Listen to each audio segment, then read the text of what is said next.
Is the new CT5 V-Series a get it or skip it vehicle? We're showcasing the 2025 Cadillac CT5 V-Series in coastal blue metallic over Sedona Sauvage interior. The platinum package adds a lot of goodies to the interior of the vehicle. We have it more or less spec'd up to the gills, but will all of this stack up with performance and luxury to go against the competition? I'm Anthony from Hawkeye Rides. That's what we're going to be comparing this to, with some pros and cons to see if it is a get it or skip it vehicle. For 2025, all of the CT5 get refreshed in the front. Now when you go into the V, it's going to be a little bit larger for the front fascia. You're going to have the sport mesh grille with the glossy black. The top is going to have the gloss black. The lower is going to have the satin aluminum. Kind of wish that they left it wrapped with the gloss black because they give you a touch on the lower portion of the bumper with 4 inches of clearance. The honeycomb pattern comes into play. LED headlights, daytime runnings, they're more slim, it's stacked. This is the Cadillac signature twist that stands out from class, which would give me a reason why I would get it. And housed underneath the hood is what changes the ball game, because when you're comparing this against the competition, you're going to be spending an extra $20,000 to get performance that's similar to this, meaning a 4.6 second 0 to 60, a 3.0 liter twin turbo V6 producing 360 horsepower with 405 pound-feet of torque, top speed at 156 miles per hour. Now, let's sidetrack for a second. Who's the competition? BMW, you'd have to go into the 540i, and this is going to be right at the same number 0 to 60, and it's going to have a little bit more torque.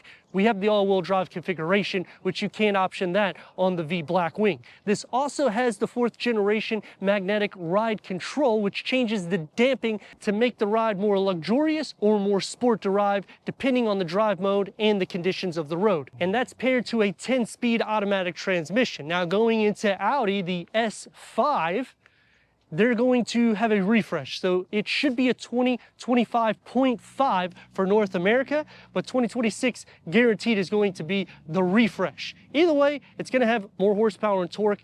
Similar 0 to 60s, this is going to be a discounted price to that. Mercedes-Benz, the E-Class, you would have to go into an AMG 53, which you're going to be spending more towards a $90,000 price point, in which it unlocks the V Blackwing. That's why this is kind of a standalone vehicle in the sense of competition, because it slots in where somebody wants the thrill to drive, but they still want to capture the luxury. 19-inch upgraded wheels. I kind of wish that this was a little bit more sporty. These are new wheel designs. The glossy black comes on the lower skirt, as well as a touch on the side view mirror and around all the window trims, achieving 17 mpgs for the city, 26 mpgs for the highway. Rear electronically locking differential, so you have all the performance and you get the luxury styling because it's Cadillac. That's one reason or another reason why I would take the box to it. Now, a reason why I would skip it is because when you add the platinum package, it's around $9 grand. Now, it does add a lot of interior options, but the paint palette, the wheels, I mean, you really have to spec this up, and that will equivalent to about 30 grand of saving from the V Blackwing, but night and day difference of a vehicle. You're talking 308 horsepower more, a top speed at 200 miles per hour, in the low 3 second 0 to 60. But when you're going light to light, that's where this kind of shines. The rear gets the trunk lid spoiler, the V badging, vertical stacked LED taillight. The lower gets the glossy black quad exhaust tips, keeping the dynamic style, front and rear parking sensors, a 360-degree reverse camera. Unfortunately, these are things that you have to add though. We have the platinum package, which gives us the technology package. That's why we have the 360-degree reverse camera. Another reason why I would skip it is because for 6-7 grand more, you can get an M3, which is faster. But then the reason why I would get this is the suspension is going to be smoother. So even though it may not be as fast as most of the vehicles in the category, it slots in between those variants to give you that performance so you don't have to go for a base trim. But let me know in the comments which way would you go, for the V-Series, CT5, or the competition.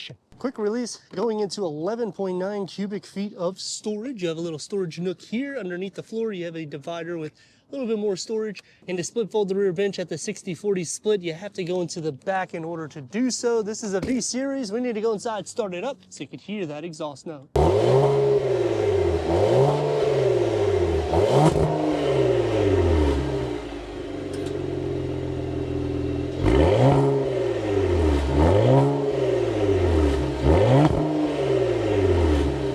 the key fob to the CT5 V-Series. 14-way power seat adjustment for the front. We have the platinum package. That's why we have these Sedona Sauvage semi-aniline leather with the contrast stitch in black. Manual cushion extensions, ventilated front seats, heated front seats, memory for the driver, as well as massage seats. The technology package is included here. The Ultra View sunroofs, the microfiber suede headliner. It's a driver focus setup, but it has been reworked. And look how deep the footwells are on the passenger side. So you can actually relax. And they have updated the screen. It's a 33-inch curve, one panel, two screen layouts. Let's fire it up.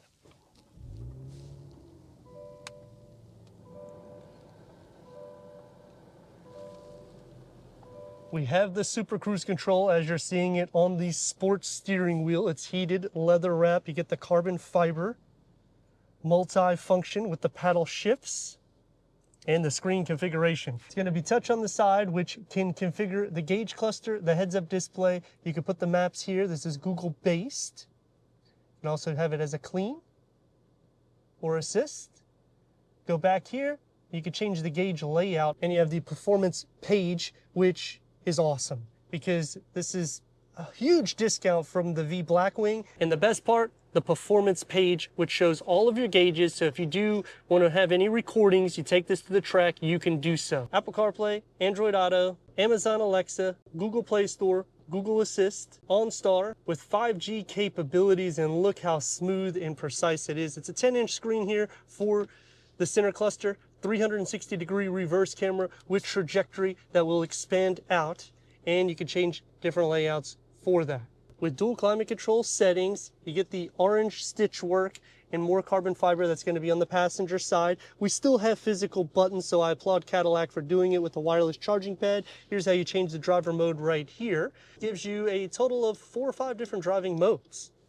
The gear lever is going to be the same. Carbon fiber comes into play. The cup holders here, and there's a little area right here that the key fob will fit. And you still have a sleeve right here for the passenger to put their wireless charging device, in which they will run their cords to the USB-C or USB port with a 12 volt. It's going to be a little bit more sporty, but it only opens up one way. That's a con to me. A digital rear view mirror. 126 different color ambient lighting through the interior of this cabin. LED interior lights, door panel and dash configuring together. You get the AKG upgraded sound system with the carbon fiber that comes into play. One touch up and down for all the windows. It's going to be sporty yet again here with a smaller opening for the storage pocket. It's about a medium size, but you got a larger opening here in the front. For the back seats, this is the opening that you have to fit 2 more with the cup holders and armrest down. Air vents, USB-C, 12 volt.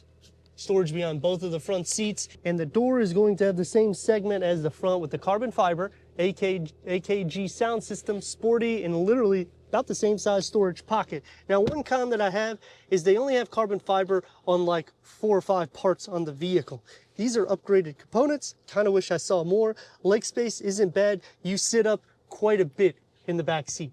Headroom isn't bad. I'm at 6'3". It is carved out completely for you. It's just you can tell a huge difference from the front to the back. Sitting into the center, there's a hump. You're going to share some feet space, but not too much. This is going to be bigger than the CT4. You'll also have storage in the door panel, so that helps. Knee space isn't bad either. Headroom, I have to scoop back in order to fit. Doing that, I'm going to be blocking the vents, and then knee space becomes an issue. 0 to 60, Cadillac is claiming 4.6 seconds, 360 horsepower, 405 pound-feet of torque. Let's see what we get.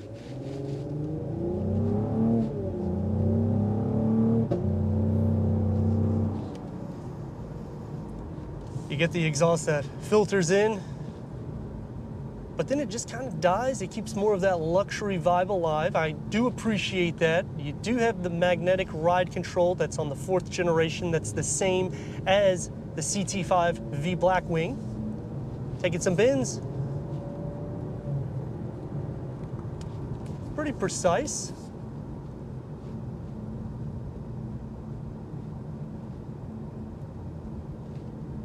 I am hearing some road noise that filters in though, and it is a little discouraging because at the price, I would like it to be a little bit more soundproof, but the luxury overall is great.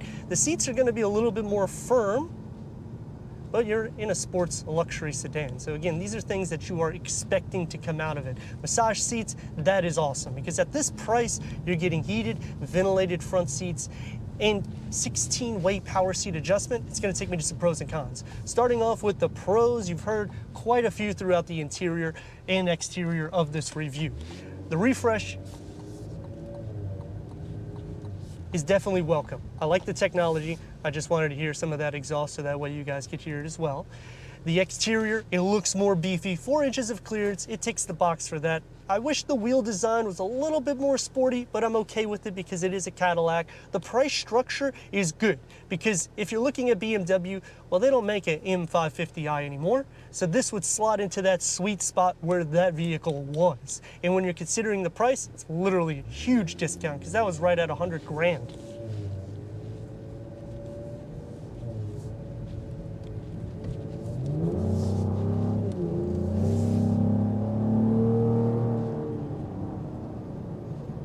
It livens up quick. 4.6 seconds is fast. 156 mile/hour top speed. I mean, where the heck are you gonna go that fast?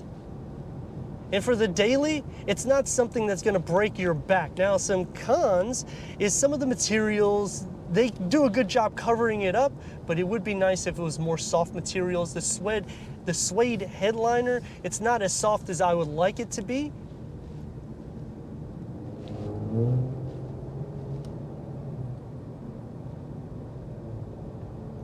Brembo brakes in the front is standard, so that's definitely a plus. When you go into the V Blackwing, it's gonna be on all 4 corners. Now when you switch it into the Tour, you're not gonna hear the exhaust at all.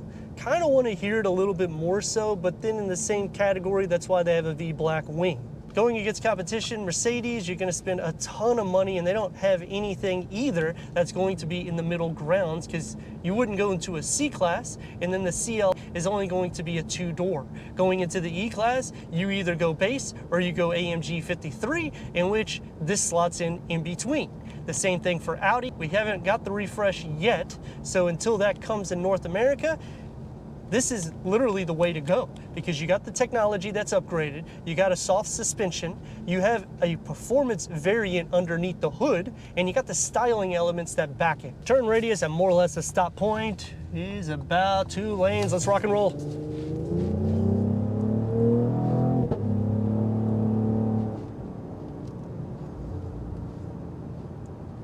You get the spit that comes in. It doesn't really push you back too much, but you do have a launch control that you can engage, so it's a little bit more playful also.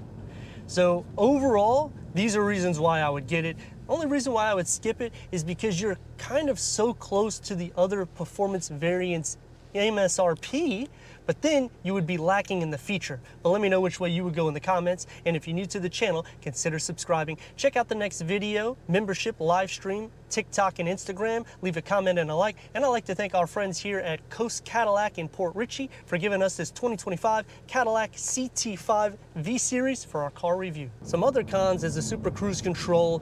You have to pay a premium for it. You get 3 years when you purchase the vehicle, and it doesn't work everywhere.